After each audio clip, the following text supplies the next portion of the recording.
Welcome back to विद्यालय। विद्यालय में फिर से आपका स्वागत है। तो चलिए आज बात करते हैं हम इवोल्यूशन पार्ट 2 की, जिसमें कि हम एक तीसरी थ्योरी के बारे में पढ़ेंगे and that is Oparin and Haldane theory. अभी तक हमने big bang theory and Louis Pasteur theory के बारे में पढ़ा है, जिसने कि हमें बताया है कि लाइफ कैसे ओरिजिनेट हुई from any molecule and all that. So अब हम पढ़ते हैं एक और theory, that is Oparin and Haldane theory. दोस्तों क्या लिखा हुआ है देखिएगा कि Oparin of Russia and Haldane of England propose that the first form of life could have come from pre existing non living organic molecules.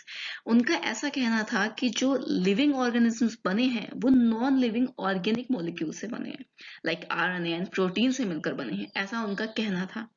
And जैसा कि हम समझते हैं कि आज भी हम अगर मोलिकुलर बायोलॉजी में पढ़ते हैं तो हमें पता है कि प्रोटीन से ही हमारी बॉडी बनी है। दैट मीन्स कि जो इनकी जो थ्योरी है उसको कहीं ना कहीं एक्सेप्ट किया गया कि जो नॉन लिविंग ऑर्गेनिक मॉलिक्यूल्स हैं उससे हमारी बॉडी बनी है, मतलब लिविंग ऑर्गेनिजम्स बने हैं। उन्होंने क्या किया, उन्होंने एक एक्सपेरिमेंट किया था। अब उस एक्सपेरिमेंट के बारे में भी हम जानेंगे। क्या था कि जो अर्थ पे कंडीशन रही थी वो कंडीशंस कैसी थी। हाई टेम्परेचर था, वोल्केनिक स्टॉर्म्स थे, रिड्यूसिंग एटमॉस्फेयर था। रिड्यूसिंग एटमॉस्फेयर मींस वहां पर ऑक्सीजन प्रेजेंट नहीं थी, वहां पे methane and ammonia gases present थी। इन 1953 एसएल मिलर एक साइंटिस्ट थे। उन्होंने क्या किया, जो कंडीशंस थी, reducing environment, volcanic storms, lightning होती थी एंड जो मीथेन एंड अमोनिया गैसेस थी, उन सब की वैसी कंडीशन लेकर के उन्होंने अपने लेबोरेटरी में भी वैसी ही कंडीशन क्रिएट की जैसे कि उस टाइम पे अर्थ पे पाई जाती थी। लाइक ऑक्सीजन नहीं पाई जाती थी, तो उन्होंने ऑक्सीजन को वैक्यूम पंप से बाहर निकाला। रिड्यूसिंग एनवायरनमेंट था, अमोनिया प्रेजेंट थी, उन्होंने अपने फ्लास्क में अमोनिया रखी। अपने फ्लास्क में उन्होंने बेसिकली मेथेन रखी, हाइड्रोजन रखी, वाटर रखा। तो बेसिकली वो सारी कंडीशन उन्होंने अपने लैब में भी क्रिएट करने की कोशिश करी, ये जानने के लिए कि जो थ्योरी ओपेरॉन एंड हेल्डन ने दी है वो कितनी सही है। उन्होंने क्या किया, जब ये सब कुछ किया तो उन्होंने देखा कि अमाइनो एसिड का फॉर्मेशन हो रहा है ना। तो उनके हिसाब से जो था ये एक्सपेरिमेंट सही था। तो क्या था कि जो फर्स्ट नॉन सेलुलर फॉर्म थी लाइफ की, बेसिकली ऐसा माना गया कि वो 3 बिलियन ईयर्स अगो जो है वो आ चुकी थी। They would have been giant molecules, RNA, protein, polysaccharide, etc. उनके हिसाब से वो बेसिकली ऐसा रहा होगा कि जो नॉन सेलुलर फॉर्म्स रही हैं वो आरएनए की फॉर्म्स में रही होंगी, या फिर वो प्रोटीन की फॉर्म में रही होंगी, या फिर वो पॉलीसेकेराइड की फॉर्म में रही होंगी, है ना। एंड ऐसा भी सोचा गया कि these capsules reproduced their molecules perhaps. ऐसा भी सोचा गया कि हो सकता है कि जो कैप्सूल्स हैं वो रिप्रोड्यूस करें अपने मॉलिक्यूल्स को भी, है ना। तो बेसिकली उन्होंने ऐसा भी सोचा कि बहुत सारी चीजें सोची गई। तो उनके हिसाब से ऐसा भी देखा गया कि जो पहली सेलुलर फॉर्म है did not possibly originate till about 2000 million years ago। उनका ऐसा कहना था कि जो नॉन सेलुलर फॉर्म है like RNA, protein and biomolecules, polysaccharides, ये सब 3 बिलियन ईयर्स बैक हो चुकी थी, लेकिन हमें अभी भी 2000 मिलियन ईयर्स अगो तक कोई भी सेलुलर लिविंग सेलुलर फॉर्म नहीं मिली थी। हो सकता है कि वहां पे एक सिंगल सेल भी रही हो सकता है कि वहां पे सिर्फ वाटर एनवायरनमेंट में जो भी रहा, जैसा भी रहा। तो ये सारी की सारी प्रोसेस उस टाइम पे बहुत सारी चीजों को सोचा गया।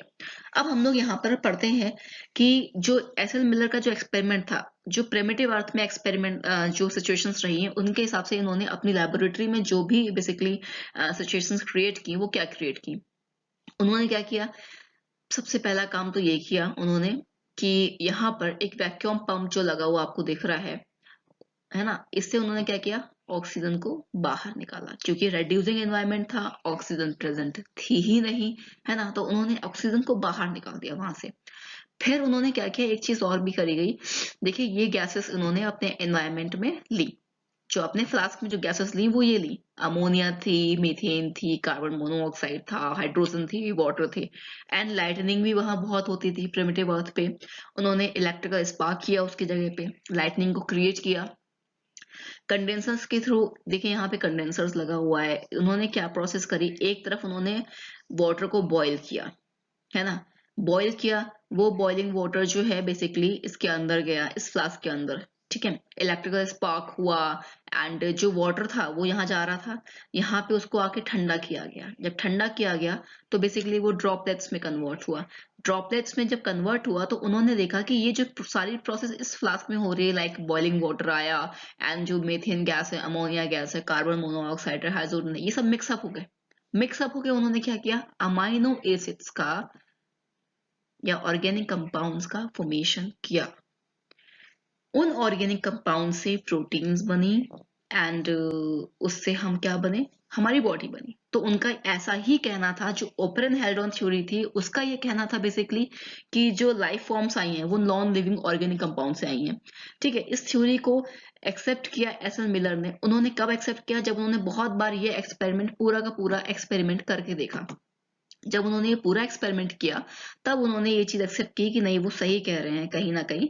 बेसिकली जो वो है लाइफ फॉर्म्स हैं वो नॉन सेलुलर फॉर्म से बनी है एंड नॉन सेलुलर फॉर्म में भी बहुत पहले आ चुकी हैं प्रिमिटिव अर्थ पे, और सेलुलर फॉर्म को आने में काफी टाइम लगा जब ये प्रोसेस धीरे धीरे होती रही। तो जो बेसिकली उनका कहना था, जो ओपेरन हेल्डॉन थ्योरी थी केमिकल इवोल्यूशन की, वो प्रोसेस कैसे रही होगी, उन्होंने अपनी एक थ्योरी दी। पहले उन्होंने बोला कि पहले तो अर्थ का ओरिजिन हुआ। ठीक है, the first was origin of earth.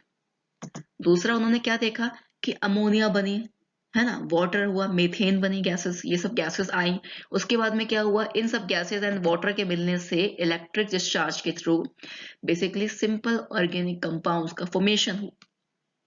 उन सिंपल ऑर्गेनिक कंपाउंड से कॉम्प्लेक्स ऑर्गेनिक कंपाउंड्स बने, उनसे न्यूक्लिक एसिड का फॉर्मेशन हुआ, देन उनसे प्री सेल्स बनी। न्यूक्लिक एसिड तो प्री सेल्स मतलब सेल्स के पहले जो भी चीज बन सकती है सेल्स को बनाने के लिए, प्री सेल्स या प्रोटोबायंट बने।